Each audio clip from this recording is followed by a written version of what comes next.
प्राकृतिक विधि हम लोग जान चुके थे, अब यांत्रिक विधि के बारे में जानते हैं। आपको मैंने बताया था 4 विधियाँ, हार्मोनल मेथड, प्राकृतिक विधि, यांत्रिक विधि और सर्जिकल विधि। तो 2 विधि तक हम लोग जान चुके थे, हार्मोनल विधि और प्राकृतिक विधि। जिसमें प्राकृतिक विधि में है ना, ब्रेड निकलने से पहले शीशन को आउट कर लिया जाता था।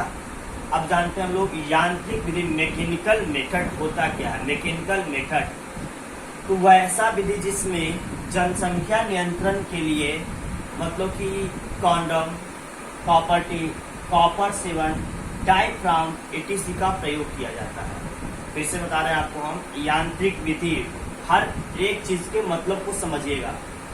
तो वैसा विधि जिसमें जनसंख्या नियंत्रण के लिए कॉन्डम, कॉपर 7, डायफ्राम etc का प्रयोग किया जाता है, यांत्रिक विधि कहलाता है। आजकल विशेष रूप से विश्व स्तर पर आपको बता रहे हैं कि ज्यादातर जनसंख्या नियंत्रण के लोग है ना कॉन्डम का प्रयोग करते हैं। मेल ये चीज आते हैं, फीमेल भी आते हैं, मेल कॉन्डम भी होते हैं लेकिन फीमेल कॉन्डम भी होते हैं, लेकिन ज्यादातर जो कारगर होता है, सार्थक होता है, वो मेल कॉन्डम होता है। कॉपर 7 का प्रयोग महिलाओं में किया जाता है। महिलाओं के यौन के यूटेरस में मतलब कि फिट कर दिया था, नर्सों के द्वारा ये फिट किया जाता है। उसमें से डायफ्राम भी होता है। देखते हैं यहाँ पे एक टर्म आता है, यहाँ पे आता है IUD। तो IUD का मतलब होता है, जानते हैं हम लोग IUD है क्या, आपको बताते हैं। IUD इंट्रा, I से इंट्रा, U से यूटेरिन, I से इंट्रा, U से यूटेरिन और D से इंट्रा। का पूरा नाम है IUD का, मतलब अंतःगर्भाशय स्तर का होता है। इसका मतलब है कि ये IUD के अंतर्गत आते हैं कॉपर 7, कॉपर T है ना, डायफ्राम, कॉन्डम। तो ये IUD है, माने अंतःगर्भाशय मतलब गर्भनिरोधक ये चीज का प्रयोग किया जाता है। तो IUD के अंतर्गत आते हैं, आपको पूछ देगा है ना, कॉपर T, कॉपर 7, ठीक है, आपको ठीक वहां पे लगा सकते हैं आप, ठीक है। अब यहाँ पे प्रश्न यहाँ पे लिख लीजिएगा आप, IUD, I से इंट्रा, U से यूटेरिन और D से डिवाइस, तो मतलब अंतःगर्भाशय स्तर, इसके अंतर्गत क्या आते हैं, तो कॉपर T, कॉपर 7 का प्रयोग किया जाता है। और बताएं कॉपर T, कॉपर 7 हानिकारक होता है, ज्यादा ये लाभदायक कारगर नहीं होते, इससे लोग कैंसर का कई बार शिकार भी हो चुके हैं लोग। इसलिए ज्यादातर आप अगर मैकेनिकल मेथड में प्रयोग करना है तो वो कॉन्डम के द्वारा आप रह के सार्थक हो सकते हैं, आप बर्थ कंट्रोल कर सकते हैं यहाँ पे। अब यहाँ पे प्रश्न यहाँ पे आती है, यहाँ पे बहुत सारा प्रश्न पूछा जाता है। यहाँ पे ऑब्जेक्टिव पूछा जाएगा आपसे कि कॉन्डम रोकती है, प्रश्न आपका दिया है यहाँ पे, ऑब्जेक्टिव क्वेश्चन आ सकता है कि कॉन्डम रोकती है। ऑप्शन आपका दिया अंडोत्सर्ग,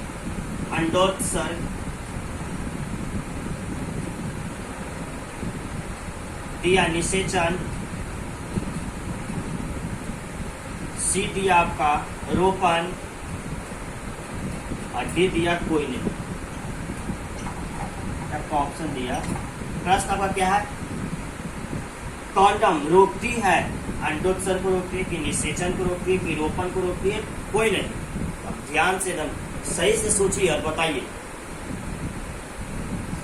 अब यहाँ पे ध्यान रख, कॉन्डम ये क्या करता है, तो ये क्रिया जो है निषेचन की क्रिया को रोकता है। क्या करता है, निषेचन की क्रिया को रोकता है। कैसे, ये मान लीजिए कि मेल है, ये मान लीजिए कि फीमेल है, यहाँ से तो अंडोत्सर्ग हो रहा है, यहाँ से भी मतलब कि वीर्य का निर्माण हो रहा है, फिर यहाँ भी है, यहाँ से अंडोत्सर्ग अंडाणु का भी यहाँ पे मेंस्ट्रुएशन के बाद हो सकता है। अब ये जो यहाँ से संपर्क शीशन यहाँ से कर रहे हैं, ये शीशन ये प्रयोग कर रहा है, तो ये फैलोपियन ट्यूब में जो है ये वीर्य न गिर के न ड्रॉप होके, इसमें जो थैली है, ये थैली के अंदर ही ये वीर्य रह जाता है, जिसे पुरुष यूज कर बाहर मतलब थ्रो कर देता है। इसलिए अंडोत्सर्ग आंसर गलत होगा आपका। है ना, रोपण भी नहीं होगा। रोपण कहाँ से होगा, निषेचन होगा ये, तो रोपण होगा कहाँ से, इनमें से कोई होगा नहीं, तो आपका डायरेक्ट आंसर आपका निषेचन जाएगा। तो ध्यान रखिएगा प्रश्न। ये आपका आ गया। तीसरा विधि था आपका फर्स्ट हार्मोनल विधि, दूसरा प्राकृतिक, तीसरा आपका यांत्रिक विधि। अब जानते हैं फोर्थ मेथड क्या है, सर्जिकल विधि, surgical method. Surgical method fourth हम लोग जानते हैं। तो वैसा विधि जिसमें जनसंख्या नियंत्रण के लिए शल्य क्रिया का प्रयोग किया जाता है। तो वैसा विधि जिसमें जनसंख्या नियंत्रण शल्य क्रिया के द्वारा किया जाता है, सर्जिकल विधि कहलाता है। सर्जिकल विधि मतलब डॉक्टर का प्रयोग कर, इसमें चीर फाड़ कर, काट फाड़ कर इसमें किया जाता है। इसके लिए क्या होता है, तो इसके लिए नर नसबंदी एवं मादा नसबंदी की क्रिया होती है। जो सर्जिकल विधि हम लोग आमतौर पर हम लोग जानते हैं, ये महिलाओं में ज्यादातर होता है। अब जानते हैं कि यहाँ पे जो नर नसबंदी होता है मतलब वेसेक्टॉमी कहा जाता है इसे इंग्लिश में। क्वेश्चन आपको आ सकता है कि नर नसबंदी को वेसेक्टॉमी करते हैं। ऑब्जेक्टिव क्वेश्चन, नर नसबंदी को क्या कहा जाता है, तो वेसेक्टॉमी करते हैं। ऑब्जेक्टिव क्वेश्चन आपका आता है कि वेसेक्टॉमी कहा जाता है, तो वेसेक्टॉमी नर नसबंदी को ही कहा जाता है। तो है क्या वैसा विधि जिसमें नर के दोनों शुक्रवाहिका को काट कर गांठ बना दिया जाता है, जिससे शुक्राणु का प्रवाह रुक जाता है। और शुक्राणु होगा इसे मतलब कि संभोग की क्रिया होगी तो अंडाणु का संपर्क नहीं होगा, जिससे शुक्राणु अंडाणु का संपर्क टूट जाता है। शुक्रवाहिका है क्या, फर्स्ट डिफरेंस कहा जाता है इसे। मतलब शुक्राणु को ले जाने वाले मार्ग को शुक्रवाहिका कहा जाता है। नर जनन में पढ़ाया था तो उसमें बताया गया था आपको शुक्रवाहिका क्या है। तो शुक्राणु को ले जाने वाले मार्ग को, रास्ता को ही शुक्रवाहिका कहा जाता है। तो वैसा विधि जिसमें नर के दोनों शुक्रवाहिका को काट कर गांठ बना दिया था, जिसे नर नसबंदी या वेसेक्टॉमी कहा जाता है। अब आते हैं मादा नसबंदी, ट्यूबेक्टॉमी इसे कहते हैं। ट्यूबेक्टॉमी जैसे कि नर नसबंदी को वेसेक्टॉमी, तो मादा नसबंदी को ट्यूबेक्टॉमी कहा जाता है।